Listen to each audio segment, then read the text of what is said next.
Doctor साहब, हमारे channel में आपका स्वागत है। विजय जी, आपके और आपके चैनल और आपके दर्शकों को बहुत बहुत हार्दिक शुभकामनाएं और अभिनंदन। जी जी। साथियों, हमारे साथ मिनिस्ट्री ऑफ हेल्थ कुवैत से डॉक्टर सुमत मिर्जा जी जुड़ चुके हैं, जो तमाम मुद्दों पर हर 2 दिन और एक दिन छोड़ के हमारे दर्शकों को हमारे चैनल पे आकर जानकारी देते रहते हैं। डॉक्टर साहब, पहली बीमारी देश में महामारी आई कोरोना वायरस, जिसकी वजह से पूरा देश इस महामारी से जूझा है और अर्थव्यवस्था देश की गिर चुकी है। लेकिन अब दूसरी बात सामने आई है, जो सबसे बड़ी खबर लोगों के बीच में आई है, जिसने हाहाकार मचा दिया है। ऑटो वालों के पास सभी जो गरीब तबके के लोग हैं, उनको बड़ी परेशानी इससे उठ रही है। देश के कई बड़े बड़े शहरों में और राजधानी दिल्ली में भी इस बर्ड फ्लू की चर्चा चल रही है। क्या है ये बर्ड फ्लू, थोड़ा जानकारी देंगे सर? विजय जी, आपने सही मुद्दा उठाया है। जब पूरी विश्व एक पैंडेमिक कोविड-19 से जूझ रही है, उस समय इंडिया में एक और बर्ड फ्लू के नाम से, जिसको एवियन इन्फ्लुएंजा भी बोलते हैं, आउटब्रेक आया है। जी हरियाणा, राजस्थान, हिमाचल प्रदेश, जी मध्य प्रदेश, केरला, कुछ केसेस यूपी में, कुछ दिल्ली में भी रिपोर्ट हुए हैं इस आउटब्रेक के। ये बर्ड्स में, पक्षियों में पाया जाता है अक्सर। हाँ, ट्रांसमिशन टू ह्यूमन अभी भी इंडिया में रिपोर्ट नहीं किया गया है।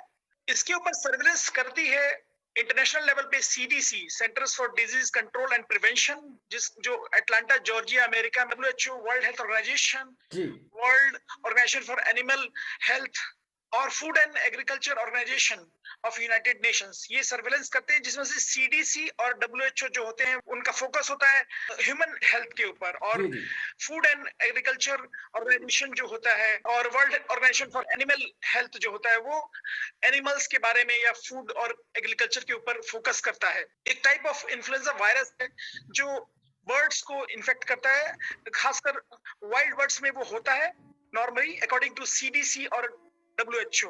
इन्फ्लुएंजा टाइप ए वायरस होता है, और वो वाइल्ड बर्ड्स, जी जैसे कि माइग्रेटरी बर्ड्स होते हैं, उनसे आता है, और वो इन्फेक्ट करता है डोमेस्टिक पोल्ट्री।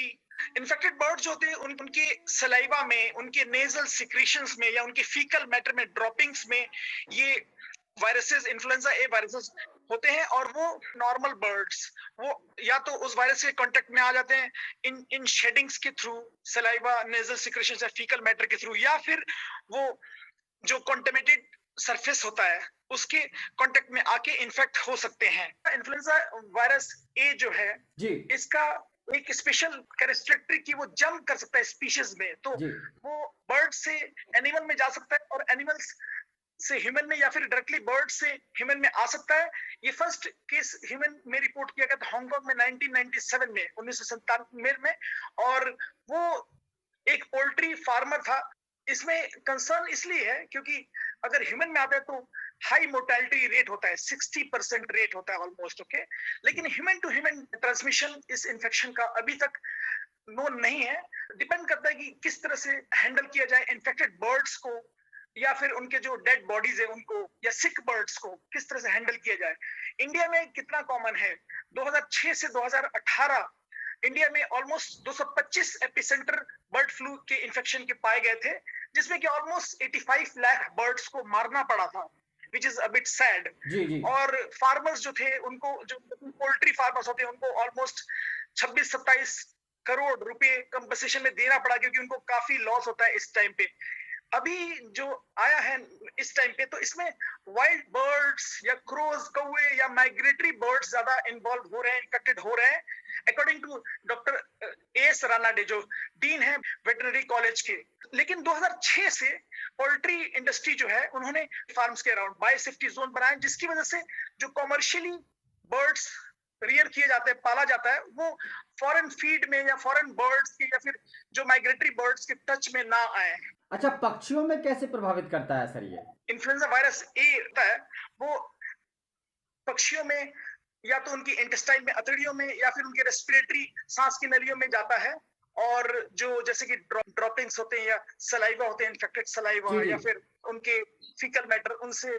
और इसकी सीडीसी क्लासिफिकेशन है, या तो लो पैथोजेनिक एवियन इन्फ्लुएंजा वायरसेस होते हैं, या दूसरे हो सकते हैं high pathogenic influenza viruses, LPAI, लो पैथोजेनिक एवियन इन्फ्लुएंजा वायरसेस।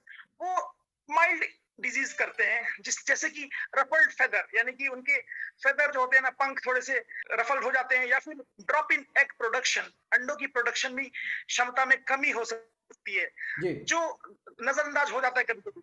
लेकिन जो हाई पैथोजेनिक वायरसेस होते हैं, एवियन इन्फ्लुएंजा वायरसेस होते हैं, तो वो सीवियर डिजीज पक्षियों में कॉज कर सकते हैं, या high mortality death rate cause कर सकते हैं पक्षियों में, जो आज हमारे बहुत सारे स्टेट्स में देखा जा रहा है। और ये खतरे की बात, कंसर्न की बात इसलिए है क्योंकि जो लो पैथोजेनिक है वो हाई पैथोजेनिक में बड़ी जल्दी उसमें पोटेंशियल चेंज होने का, और इसका जो मोर्टेलिटी है या कंटेजियस स्प्रेड बहुत रैपिड होता है, और सिग्निफिकेंस इलनेस और डेथ कर सकता है पोल्ट्री में। तो इससे पोल्ट्री फार्मर्स का, चिकन वाले जो फार्मर्स जो रियर करते हैं उनको, उनमें काफी उनको इकोनॉमिक लॉसेस इंपैक्ट हो सकते हैं, ट्रेड रिस्ट्रिक्शंस हो सकती है, जैसे कि कुछ स्टेट्स में अपने दूसरे स्टेट से चिकन और पोल्ट्री को रोक दिया है अभी फिलहाल। और ह्यूमन ट्रांसमिशन का पॉसिबिलिटी होता है, इवन दो रेयर है, रिपोर्टेड केसेस कम है, लेकिन पॉसिबिलिटी होती जी जी। अच्छा, लोगों को कितना खतरा है इस बीमारी से? है। ये ह्यूमन में कनाडा में, इटली में, मैक्सिको में, यूनाइटेड स्टेट्स और यूके में भी पाए गए थे ह्यूमन में। लेकिन जो ये ह्यूमन में वो केसेस ज्यादा पाए जाते हैं जो पोल्ट्री फार्म के साथ जुड़े होते हैं, या घर में स्लॉटरिंग हो रही है बर्ड्स की, और कुकिंग में हाइजीनिक मेथड्स प्रॉपर्ली अप्लाई नहीं किया गया है, या जो डेड पोल्ट्रीज हैं, बर्ड्स हैं या चिकन है, डेड पोल्ट्रीज को अच्छी तरह से डिस्पोजेबल में, या फिर जो सिक पोल्ट्रीज है उनको अच्छी तरह से हाइजीनिक वे में हैंडल नहीं किया जा रहा है। इसकी वजह से इंसानों में, ह्यूमन में खतरा हो सकता है। और खतरा कैसे हो सकता है कि इस अगर ह्यूमन में आता है, इवन तो बहुत कम स्पोरेडिक ह्यूमन इन्फेक्शंस रिपोर्ट की गई, लेकिन अगर होता है तो उसकी हाई मोर्टेलिटी डेथ रेट हो सकती है, जैसे कि 60% बताया गया है। और ये वायरस जो होता है इन्फ्लुएंजा ए वायरस, एवियन, तो ये जेनेटिकली मॉडिफाई, म्यूटेट करता रहता है। इसके लिए हर साल उनके इन्फ्लुएंजा कैंडिड वैक्सीन वायरसेस को अपडेट करना पड़ता है। क्या ये इन्फ्लुएंजा वायरस पेंडेमिक थ्रेट कर सकता है? ये theoretically there is a risk, पर ह्यूमन टू ह्यूमन ट्रांसमिशन का, तो उसकी वजह से पेंडेमिक के थ्योरेटिकली चांसेस हो सकते हैं, लेकिन ऐसा कुछ एविडेंस नहीं है और इसके ऊपर पूरी प्रॉपर अभी स्टडी हो रही है। लेकिन अगर ऐसा होता है तो ये बहुत, आप देख सकते हैं कि पैंडेमिक में कितना हेल्थ, सोशल या इकोनॉमिक इम्पैक्ट पूरे विश्व में हो सकता है।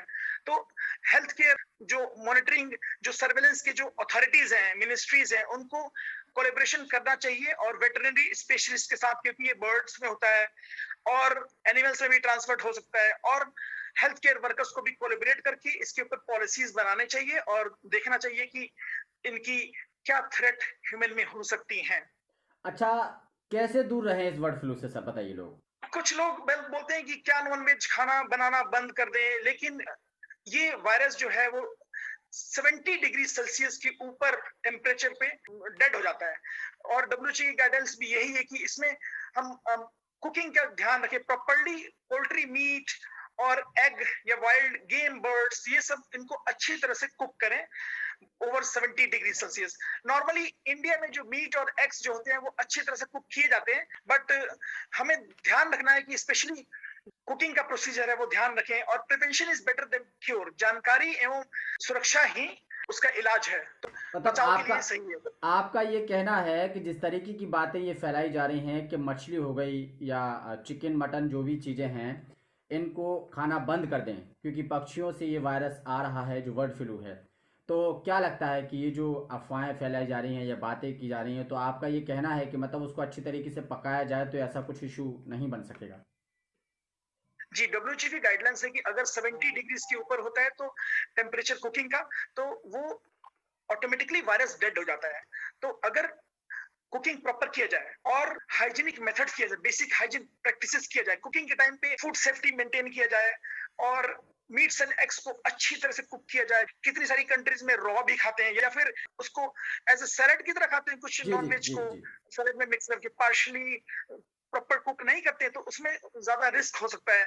और सिक हो या डेड हो पोल्ट्री बर्ड्स तो उनको डिस्पोज करें। होम स्लॉटरिंग में थोड़ा ध्यान रखें, उसके चांसेस इन्फेक्शन के ज्यादा होते हैं। बेसिक ग्लव्स पहन के करें या घर में काटने के बाद सफाई अच्छी तरह से करें, ग्लव्स पहन के, फेस मास्क पहने, स्प्रेड ना करें और उसके प्रोडक्ट्स उसको डिस्पोज ऑफ अच्छी तरह से करें। जो पोल्ट्री फार्मर्स हैं वो सीडीसी रिकमेंड करता है कि वो पीपीई किट भी पहने, प्रॉपर फेस मास्क पहन के जाएं और प्रिवेंशन करें। और जो भी सिक और डेड हो कार्केसेस उनको अच्छी तरह से डिस्पोज ऑफ करें। अगर पोल्ट्री मार्केट्स में जाना है, फार्म में जाना है, तो उसमें सेफ डिस्टेंसिंग भी मेंटेन करें कि वहां पे सैनिटाइजिंग भी अच्छी तरह से करते रहें। और लाइव मार्केट को कहीं कहीं क्लोज भी किए गए हैं। जी, बहुत बहुत धन्यवाद डॉक्टर साहब इतनी अच्छी बात साझा करने के लिए, क्योंकि नया वायरस आया है और लोगों को इस चीज़ की जानकारी नहीं है। लेकिन आप कुवैत से बैठकर और हमसे वीडियो कॉन्फ्रेंस के ज़रिए लोगों को ये संदेश दे रहे हैं, बहुत बड़ी बात है। क्योंकि ये जो बर्ड फ्लू आया है इससे काफ़ी लोगों के अंदर बड़ा प्रभाव पड़ रहा है, लोगों के अंदर डर है डॉक्टर साहब कि एक बीमारी गई नहीं और एक बीमारी का जो मतलब वैक्सीन है वो बन के तैयार हुआ, अभी लोग कुछ ठीक नहीं हुए। काफ़ी इसमें चर्चाएं हो रही हैं, आपसे वैक्सीन पर भी चर्चा हुई है काफ़ी, कि तमाम बातें इस पर फैलाई जा रही हैं। हिंदू के वर्ग के लोग भी और मुस्लिम वर्ग के लोग भी तमाम चर्चाएं इस पर कर रहे हैं और उस पर भी आपसे चर्चा की थी और आपने उसमें भी सभी लोगों को इस तरीके की बात साझा की थी कि ये सब अफवाहें हैं और अफवाहों से ना आए, और जो वैक्सीन केंद्र सरकार ने बनाई है वो प्रॉपरली तरीके से लोगों के ऊपर काम कर रही है। दैट्स राइट डॉक्टर साहब। तो बहुत बहुत धन्यवाद आपका कि आप इस तरीके की चर्चाएं और इस तरीके की बातें हमारे दर्शकों को बताते रहते हैं हमारे वीडियो कॉन्फ्रेंस में, और इतना समय देने के लिए बहुत बहुत धन्यवाद डॉक्टर साहब। बहुत बहुत धन्यवाद आप सबको और आपके दर्शकों को। मैं यही बोलूंगा कि हमारे प्रिय दर्शक को पैनिक नहीं करना चाहिए, प्रिकॉशंस लेना चाहिए, प्रॉपर प्रिकॉशंस। स्वास्थ्य मंत्रालय और भारत सरकार के जो एडवाइजरीज पीरियडिकली जारी किए जाते हैं उनको उनका पालन कीजिए, क्योंकि ये सब जनहित के लिए होते हैं और हमारी और आप सबकी सुरक्षा के लिए होते हैं। तो please follow the guidelines, local guidelines of the health ministry and the government of India and don't panic, से नो टू रिमर्स। अफवाहें होती है, पैनिक ना करें।